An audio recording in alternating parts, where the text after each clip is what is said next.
నమస్తే సార్. నమస్తే. 'డాకు మహారాజ్' ప్రభంజనంపై మీ అభిప్రాయం ఏంటండి? ప్రభంజనం అంటే బాలకృష్ణ గారి వేవ్ నడుస్తోంది ఇప్పుడు. అంటే ఆయన 2 హ్యాట్రిక్‌లు సాధించాడు. ఒకటేమో ఎమ్మెల్యేగా మూడోసారి గెలిచాడు ఆయన హిందూపూర్ నుంచి. రెండోది ఇండస్ట్రీకి సంబంధించి వరుసగా 3 పెద్ద హిట్లు కొట్టాడు ఆయన. ఈ రెండిటికి ప్యారలల్‌గా ఒక 3 సీజన్లు అన్‌స్టాపబుల్ చేసి కొడాలి నాని గారి భాషలో చెప్పాలంటే దాన్ని అడాప్ట్ చేసుకుని బాలకృష్ణ గారే చెప్పిన మాట.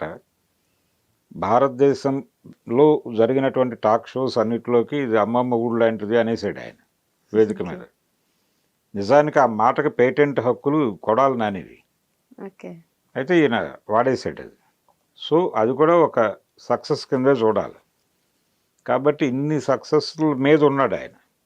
సో ఆయనకు సంబంధించిన ఏదైనా సరే రిసెప్షన్ విపరీతంగా ఉంది ప్రపంచంలో. ఆయనకు సంబంధించిన ఏ విషయమైనా వినటానికి కానీ చూడటానికి కానీ ప్రపంచం సుముఖంగా ఉంది. ఇది చాలా అరుదుగా సంభవించేటువంటి వ్యవహారం. అది ఇప్పుడు బాలకృష్ణ గారి చేతుల్లో నడుస్తోంది. అందుకని డాకు మహారాజ్ అనేటువంటి టైటిల్ పెట్టగలిగారు వాళ్ళు. ఏమిటి డాకు మహారాజ్ అంటే, డాకు అంటే ఏమిటి అని చర్చలు జరిగినాయి. డాకు అంటే ఏమీ లేదు, దొంగ అనే, బందిపోటు అని. బందిపోటు మహారాజ్. బందిపోటు అనే టైటిల్తో వీరి తండ్రి గారు ఒక సినిమా చేశారు. ఏది? బందిపోటు సినిమా ఉంది రామారావు గారిది, విఠలాచార్య గారి డైరెక్షన్లో. సూపర్ హిట్ సాంగ్స్ ఉన్నాయి దానిలో. ఇప్పుడు అదే టైటిల్ ఈయనకు పెట్టారు.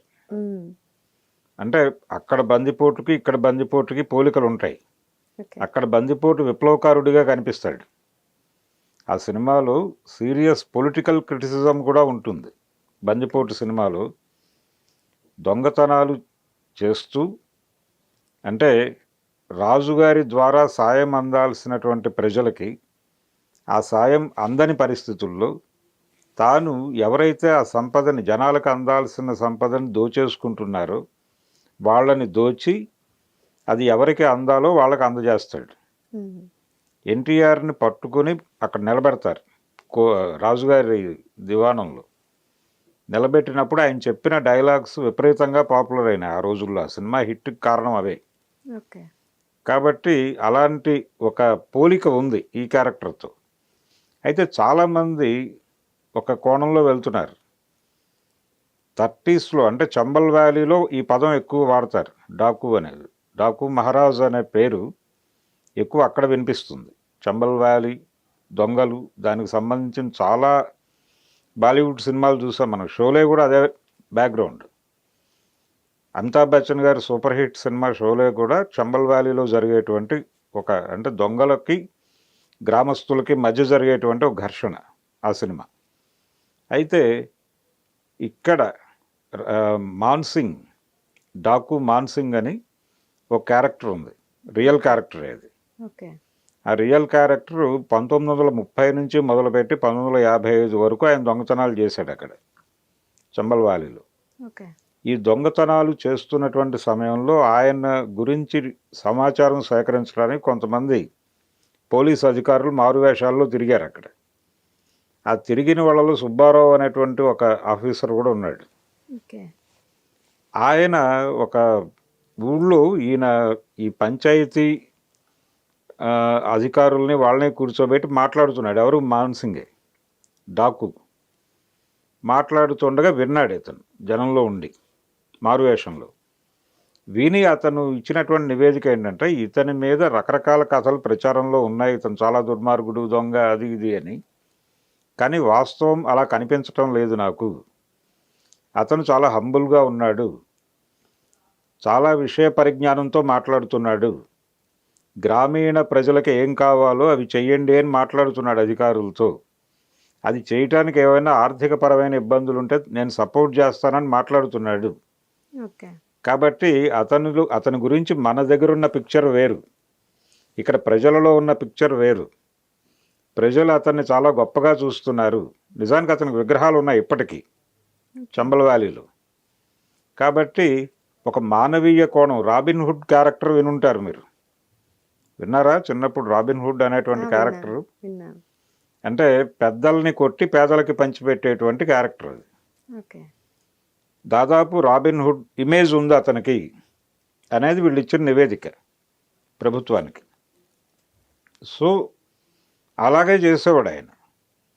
కాబట్టి ఈవెన్ నక్సలైట్ల మీద కూడా అదే ప్రచారం ఉండేది కదా, అవును. వాళ్ళు దొంగలు దొంగతనాలు చేస్తారు అని. మనీ యాక్షన్ అనే పేరుతో వాళ్ళు ఆర్థిక వనరులు సమకూర్చుకోవడం కోసం, ఆయుధాలు కొనుక్కోవడం కోసం కొన్ని సందర్భాల్లో అలాంటి కార్యక్రమాలకి పాల్పడ్డారు.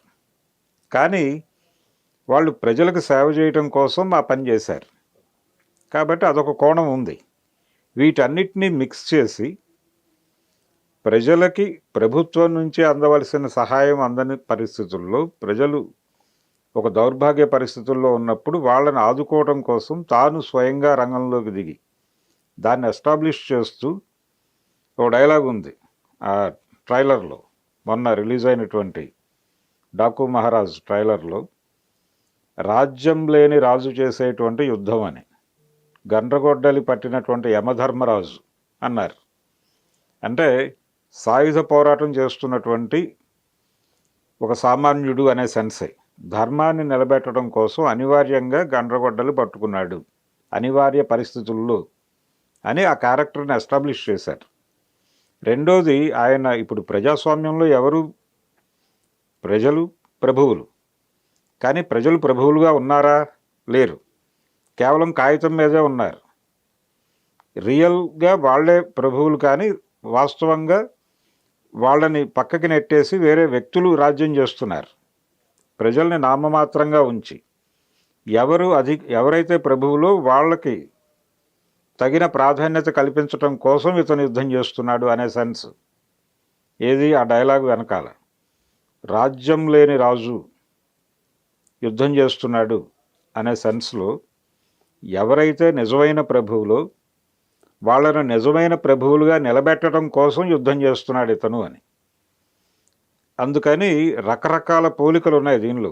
ఎన్టీఆర్ బందిపోటు దగ్గర నుంచి మొదలు పెడితే, ఈ మాన్సింగ్, డాకు మాన్సింగ్ దగ్గర నుంచి మొదలు పెడితే చంబల్ వ్యాలీ వ్యవహారం, ఇదంతా కూడా సినిమాలో ఒక బ్లాక్గా ఉండబోతోంది డాకు మహారాజ్. ఈ సినిమాకి ఇంకా చాలా టైటిల్స్ అనుకున్నారు వాళ్ళు. ఈ అనుకున్నటువంటి టైటిల్స్లో ఇది యాప్ట్గా ఉందనుకున్నారు. ఓర్మాస్ అనేటువంటి టైటిల్ కూడా అనుకున్నారు వీళ్ళు. అనుకున్నారు, బయటకు చెప్పారు. తర్వాత ఇంకొకటి సర్కార్ ఇంకేదో పేరు పెట్టి అదొకటి సర్క్యులేట్ అయింది. అంటే ఒక ప్రభుత్వ ఉద్యోగి అక్కడ ఏమీ చేయలేని పరిస్థితుల్లో ప్రజలకి ఒక రివోల్ట్ ఆలోచన చేసినప్పుడు ఇతనికి ఎక్కడో ఆ రెఫరెన్స్ ఉండొచ్చు. అట్లా ఈ సినిమా చాలా అంశాల చుట్టూ తిరుగుతుంది. ఒక రకంగా పొలిటికల్ కంటెంట్ ఉంది ఈ సినిమాలో అనేది ఈ సినిమా ప్రారంభమైనప్పుడే ఒక ఫిల్లర్ వచ్చింది జనాల ముందుకి. అందుకని బాలకృష్ణ గారు దీన్ని ఎన్నికల ముందే కంప్లీట్ చేసి రిలీజ్ చేస్తే మంచిది అని కూడా అన్నాడు ఆ రోజుల్లో. కానీ కాలేదు.